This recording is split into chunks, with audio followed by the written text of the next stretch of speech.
What's going on with the xBloom? Is that okay? There's a lot of hype last year. Mhm. So right now, they're wonderful machine. When you gonna be start shipping it out? Do you have any information on that? So actually, the first units arrived at people's houses yesterday. Oh, perfect, good. Yeah. So work related, we shipped out 100 of them, and Okay, now we're they're coming from our factory in China, and then the coffee is coming from the Bay Area here, and we kind of are seeing what happens. There is an xBloom okay, Discord as well, but basically okay. my role, my work there is all for I manage the coffee product there. Yep. So essentially making sure that the coffees look great, they taste great, the boxes and all of that are sorted out. But I'm putting together like a bunch of things. I would say that what would be interesting about this machine for a lot of people is the convenience aspect of like a pour over. What mainly interests me and like why I work there is that we are trying to elevate the bar of coffee, like quality of coffee. So it sounds like a lot of money to some folks, but like our coffees are going to start at $1, right? And like when you compare that to something like Nespresso or K Cup, it's like that is like a potential 5 to 10 times price increase, right? So like, oh my God, you're spending $1 on a cup of coffee. Wow, that's crazy, right? But I want to get people started on these like nice coffees at $1 to two Yep. dollars. Realistically, what I want is I want people to like be drinking these types of coffees. Like these, like a single cup of this is gonna be like $10, right? $10. Yep. Yeah. So like and I think it's because, well, there's a whole other conversation about this, but it's like I want people to understand that coffee should be valuable, and I want people to understand that like there are many other flavors in coffee aside from just like dark bitter charcoal stuff like that. But it's because I think coffee brewing is unapproachable. I think it is a huge barrier to entry. Like if you want to learn how to, like, you can learn how to do wine, like tasting wine or tasting alcohol. But then you look at coffee and it's like, oh yeah, you gotta buy this. You have to then learn how to do these, right? Like that's my kind of gripe with that. And then on top of that, you then have to learn how to taste. So instead of it just being learn how to taste, it's now you have to learn how to brew. And then you find out in brewing that messes up everything. If you mess up, your coffee tastes different, right? Like there are a lot of variables there. But it's like I want people to skip that at some point and just get to like tasting and understanding coffee. And then if you enjoy this experience, then you can get into something like this. But that's like my personal like vision with this product, and like why I'm working there is like I think there are just a lot of problems for consumers in coffee, and like a lot of it has to do with brewing, like how you add water over coffee changes the way things taste, which is very annoying, very interesting, but also very annoying for normal people. So that's like my like personal like vision in some of these things is like here are some problems that I've seen. How can I solve them? Yep. Uh, There we go. but that's like the thought process that I have whenever I talk about xBloom and why I'm working there. If anyone was wondering. Right, because again, I mean, you're gonna get the with the xBloom, you're gonna get the consistency, right? It's Right. duplicatable, day after day.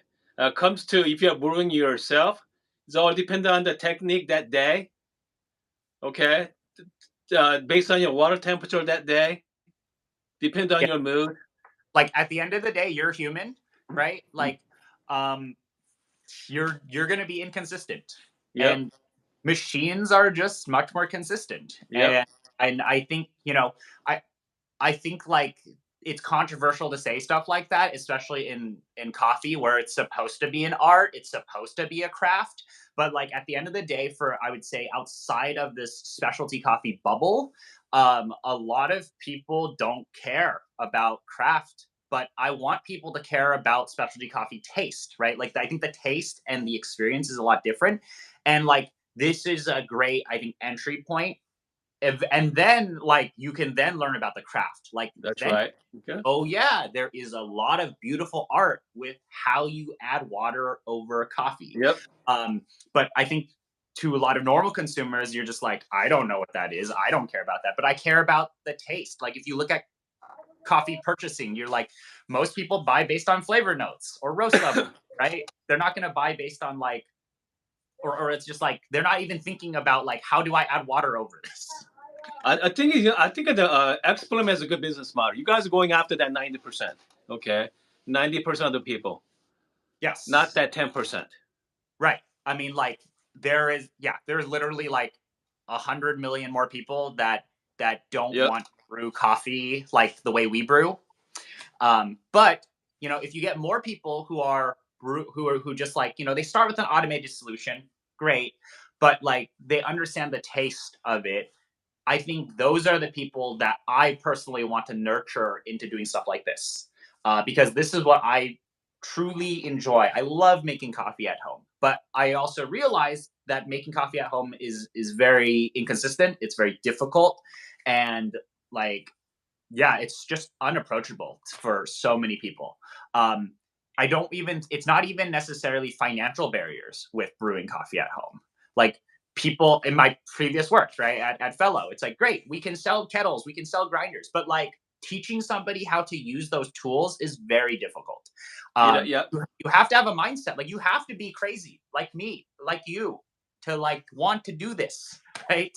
And for a lot of people it's just inconvenient and it takes too much time to learn unless you want to Yeah. be right like you it's like do you really want to turn coffee into a thing into Yeah. like No, right I mean that's only 1%, right? 1% of the population. One. absolutely we are Okay. what I you and mean, I do and what a lot of people who yep. watch these videos like Yep. we are like so small we're not even 8% like No, of I don't. Yeah, you know what? I think you are correct because it's not even 1%.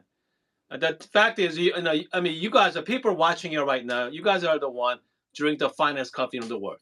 Okay, yep the other 99% of the time, they'll be perfectly happy. Get the K-pop, you know, one of those pod coffee yep in the morning and go to work. absolutely. And there's nothing wrong with that, but like that's the thing. That's like the reality of I think most coffee consumption, at least in America. But it'd be cool to see like more people who try these additional coffees, like these interesting coffees, these very special coffees.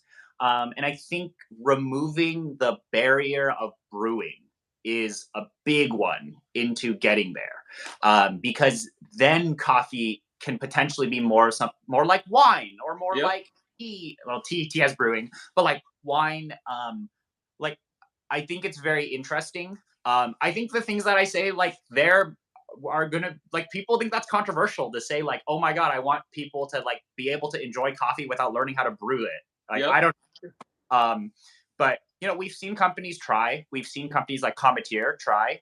Um, Honestly, I think Cometier, like the flavors of Cometier, it's fine. It's great. Um, and it's closer to something like wine, where it's like you can just like pop one in Yep. and um, but we find out that running a business is hard, and what Cometier didn't. They experienced a lot of problems recently, but like they were making people spend $2 on a cup of coffee, which is like absurd, right? It's like for normal consumers, like you're crazy if you're asking me to spend $2 on coffee, right?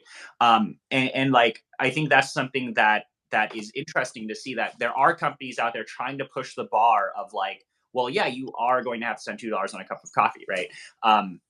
Like, and it's just because like I often think about like why I even got into home brewing. Like I got into home brewing to save money. It's because like I didn't feel like it was worth it to spend money on at the coffee shop. Yep.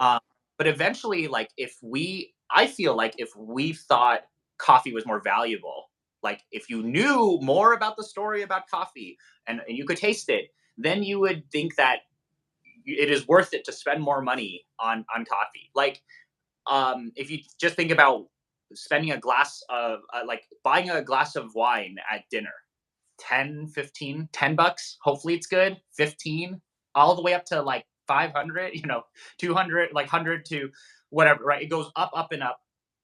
And you tell the same thing to a normal consumer, like at least in the US. Would you spend $10 on a cup of coffee? There is so much more price sensitivity there. People don't like, they're like, no way. I don't think coffee is that valuable. But then you look at it, you're like, but then you can't, like my perspective is like, oh my God, there's so much work that goes into this. And you look at it's like you're telling me this hand picked fruit in the middle of nowhere in these harsh climates that should only be worth like a few cents, right? So there are a lot of problems. I went on this huge tangent, but like that is basically why my personal interests kind of align with the work that I'm doing. But more so, it's just like there's a lot of work to be done. You know, it's